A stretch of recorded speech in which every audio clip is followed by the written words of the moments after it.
बिस्मिल्लाहिर्रहमानिर्रहीम। अस्सलाम वालेकुम माय डियर फ्रेंड। तो कैसे हैं आप सब लोग? आई होप कि आप सब बहुत अच्छे होंगे। तो मैं हाजिर हूँ फिर से आपके साथ ऐसे टिप्स और ट्रिक के साथ जिससे कि आपका पैसा तो बचेगा ही, साथ ही आपके टाइम की भी सेविंग होगी। तो आप बने रहिएगा मेरे साथ इस वीडियो में और वीडियो को फुल वॉच करिएगा। तो चलिए स्टार्ट करते हैं।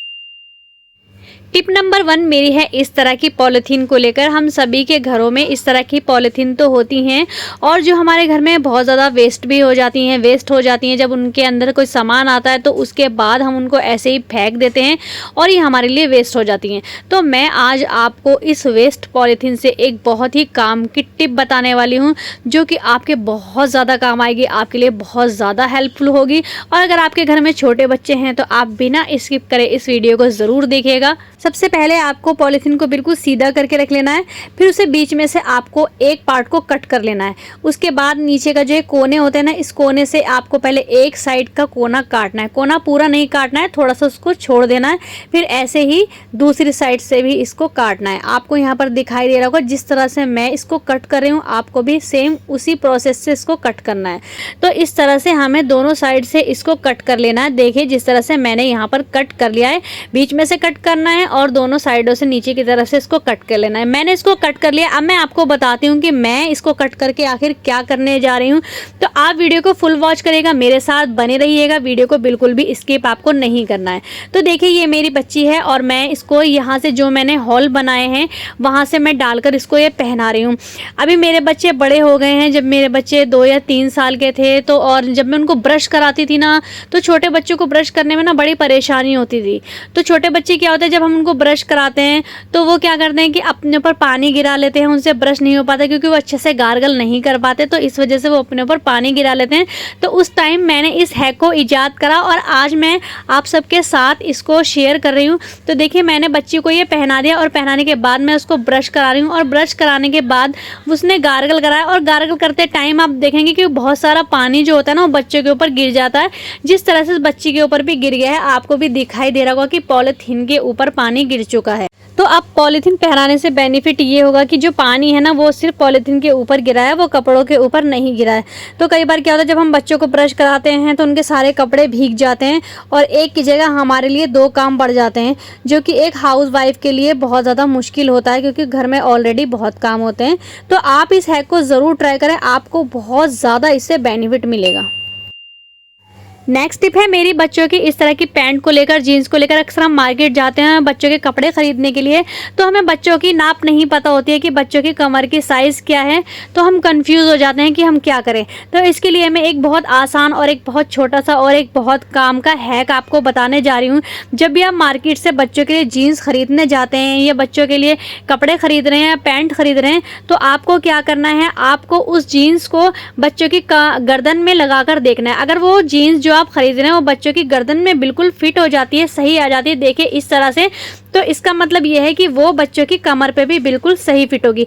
अगर कोई भी जीन्स, चाहे वो आप बड़े के लिए खरीद रहे हैं या फिर आप छोटे बच्चे के लिए खरीद रहे हैं, अगर वो हमारी गर्दन में फिट हो जाती है तो इसका मतलब ये है कि वो हमारी कमर में भी फिट हो जाएगी।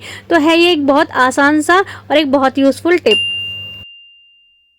नेक्स्ट टिप है मेरा इस तरह के निशानों को लेकर। कई बार क्या होता है कि बच्चे बबल गम खाते हैं या फिर घर में जो छोटे बच्चे होते हैं वो कपड़ों के ऊपर बबल गम चिपका लेते हैं, या फिर बड़ों के कपड़ों पे भी कई बार ऐसा होता है कि गम वगैरह या फेविकोल या कुछ भी ऐसा लग जाता है। तो जब हम इनको धोते हैं तो बहुत ज़्यादा मुश्किल हो जाती है, बहुत ज़्यादा ये फैल जाते हैं कपड़ों पर और ईज़िली ये साफ़ नहीं होते हैं।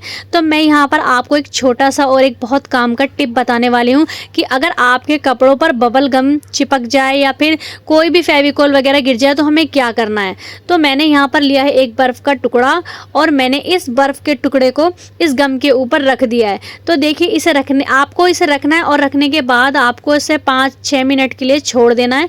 5-6 मिनट छोड़ने के बाद आपको इसको धीरे धीरे रब करना है। जब आप इसको धीरे धीरे रब करेंगे तो आप देखेंगे कि जो ये बर्फ़ है ये इसको अपने अंदर सोख लेगा। तो जितना भी आप यहाँ पर लगा हुआ है फेविकोल वो सारा धीरे धीरे साफ़ हो जाएगा। और अगर यहाँ पर बबल गम लगा हुआ है तो बबल गम बर्फ़ से एकदम टाइट हो जाएगा और वो ईज़िली बाहर निकल कर आ जाएगा। इस तरह से अगर आपके कपड़ों पर या फिर कई बार ऐसा होता है हमारे बालों में भी गम चिपक जाता है, कई बार हमारे जूते चप्पल में भी गम चिपक जाता है, तो आप इस हैक का यूज़ कर सकते हैं, आप बर्फ़ से उसको ईज़िली छुटा सकते हैं। तो ये देखिए जैसे जैसे मैं यहाँ पर बर्फ़ रगड़ रही हूँ वैसे वैसे ये जो दाग है ये अपने आप यहाँ से साफ़ होता चला जाएगा। जितना भी यहाँ पर गम लगा हुआ है वो बिल्कुल ठीक हो जाएगा। तो आपको मेरी सारी ये टिप कैसी लगती हैं, आप मुझे फ़ीडबैक देना बिल्कुल भी ना भूलें। वीडियो को लाइक भी करें, शेयर करें, कमेंट करें, मुझे सपोर्ट करें और वीडियो में मेरे साथ बने रहें। मैं इसी तरह आपके लिए बहुत हेल्पफुल टिप लाती रहूँगी। तो आप यहाँ पर देख सकते हैं कि किस तरह से जितना भी वो गम था ना वो बिल्कुल यहाँ से निकल चुका है और जो ये कपड़ा है ये बिल्कुल क्लीन हो चुका है। अभी नीचे थोड़ा सा रह गया, मैं आपको ये भी करके दिखाती हूँ आँखों के सामने आपके बिल्कुल। तो देखिए जिस तरह से मैंने इसके ऊपर ये बर्फ़ रखा है ना, आप देखेंगे अभी थोड़ी ही देर में ये सारा निशान ना बिल्कुल चला जाएगा। तो अगर आप इस तरह से कभी परेशान हो जाते हैं, कभी आपको लगता है कि अब हम कैसे छुटाएं, हमें एकदम बाहर जाना है और एकदम से हमारे कपड़ों पर गम लग गया है, कोई भी ऐसा दाग लग गया है, तो हमें इस तरह से छोटे छोटे टिप को फॉलो कर लेना चाहिए। ये बहुत ज़्यादा यूज़फुल टिप होते हैं। और ये देखिए ये निशान भी पूरी तरह से जा चुका है और ये जो हमारी टी शर्ट है ना वो पूरी तरह से क्लीन हो चुकी है। तो आपको ये टिप कैसा लगा मुझे ज़रूर बताइएगा और वीडियो को लाइक ज़रूर करिएगा। नेक्स्ट टिप है मेरी इस तरह की सब्जियों को लेकर। मेरी जो प्रीवियस वीडियो थी उसमें मैंने आपको बताया था कि किस तरह से आप पालक अगर लाते हैं तो आप उसको लॉन्ग टाइम के लिए कैसे स्टोर करके रख सकते हैं। आज मैं उसी पालक को आपको बताऊंगी कि आपको किस तरह से हम इसको ईजिली कट कर सकते हैं। कई बार क्या होता है कि हम घर में इस तरह की सब्जियां वगैरह लेकर आ जाते हैं, जैसे कि बीन्स होते हैं या पालक है या और भी टाइप की फलियाँ होती हैं। तो जब हम उन्हें कट करते हैं ना तो वो हमारे लिए ना बड़ा मुश्किल काम हमको लगता है, क्योंकि घर में बहुत काम होते हैं और लेडीज़ को ना बहुत जल्दी जल्दी सब काम निपटाने होते हैं। तो मैं यहाँ पर आपको एक ऐसा टिप बता रही हूँ जिससे आपका काम बहुत इजी हो जाएगा। तो मैंने यहाँ पर 2 रबर बैंड लगाए हैं, एक ऊपर की साइड और एक नीचे की साइड। अब जो फालतू का है वो उसको अलग हमें कट कर लेना है। हमने इसको निकाल लिया है और उसके बाद हमें इस सब्जी को आराम से कट कर लेना है। तो आपको जितनी बारीक यहाँ पर अपनी सब्जी काटनी है आपकी सब्जी उतनी ही बारीक कट जाएगी। मैंने यहाँ पर सिर्फ रफली चॉप करा है क्योंकि मुझे सूप बनाने के लिए इसको चाहिए था। तो आपको जितना बारीक काटना है आप उतना बारीक इसको कर सकते हैं। तो देखिए कितनी अच्छे तरीके से कट हो गई है। उसी तरह से अगर आपको बीन्स काटना है तो आप उसकी एक गड्डी बनाइए, एक रबर ऊपर लगाइए, एक नीचे लगाइए और उसको आराम से कट कर लीजिए। और ये देखिए ये जो डंठल है ये मैंने निकाल दी है। तो आपको जितना वेस्ट करना है आप उधर भी एक रबर लगा सकते हैं, तो बहुत आसानी से आपका काम हो जाएगा। अगर आपके पास रबर नहीं है तो आप किसी धागे का भी यूज कर सकते हैं, इलास्टिक का भी यूज कर सकते हैं। नेक्स्ट टिप है मेरी अदरक को लेकर। अदरक यूँ तो एक छोटी सी चीज़ है मगर इसके अगर आपको फ़ायदे गिनवाए जाएं तो इसके फ़ायदे अनगिनत हैं। तो किचन में इस अदरक का होना बहुत ज़्यादा ज़रूरी है और मोस्टली सभी घरों में अदरक का यूज़ होता है। तो मैं आज आपको अदरक का एक ऐसा यूज़ बताऊँगी जो आप सभी के लिए बहुत ज़्यादा हेल्पफुल होने वाला है। तो ये जो अदरक होता है इसके अंदर फिलामेंट, विटामिन, एंटीऑक्सीडेंट बहुत भरपूर मात्रा में होता है। तो हमें इसे ज़रूर यूज़ करना चाहिए, अपने खानों में इसे हमें ज़रूर यूज़ करना चाहिए। तो यहाँ पर लेनी है आपको छोटी सी अदरक, आपको बहुत ज़्यादा अदरक नहीं लेनी है, छोटी सी अदरक लेनी है। मैंने छोटे से स्लाइस यहाँ पर कर लिया है और उसके बाद मैंने इसको अच्छे से कूट लिया है। आप चाहें तो आप इसको ग्रेट करके भी डाल सकते हैं। मैंने यहाँ पर इसको कूटा है अच्छे से। इसको कूटने के बाद आपको कोई भी एक बर्तन ले लेना है जिसमें कि आपका 1 गिलास पानी आराम से आ सके। तो ये देखिए मैंने अच्छे से इसको कूट लिया है। कूटने के बाद मैंने इस छोटी सी पतीली में इसको डाल लिया है और इस छोटी सी पतीली में इसको डालने के बाद मैं इसमें डालूंगी 1 गिलास पानी। आपको इसके अंदर 1 गिलास पानी डालना है और 1 गिलास पानी डालने के बाद आपको इसको रखना है गैस के ऊपर और आपको इसको जब तक पकाना है जब तक कि आपका जो ये 1 गिलास पानी है ये थोड़ा सा कम ना हो जाए, या फिर जितनी क्वांटिटी में आप इजीली पी सकते हैं आपको उतना ही पानी इसमें पकाना है। तो अदरक का जो ये पानी तैयार होगा ना, इसे पीने के क्या फ़ायदे हैं मैं आपको बताती हूँ। इससे जो हमारा मेटाबॉलिज्म है वो बूस्ट होगा, जिससे कि हमारा जो वज़न है उसे वज़न को कम करने में ये हेल्प करता है।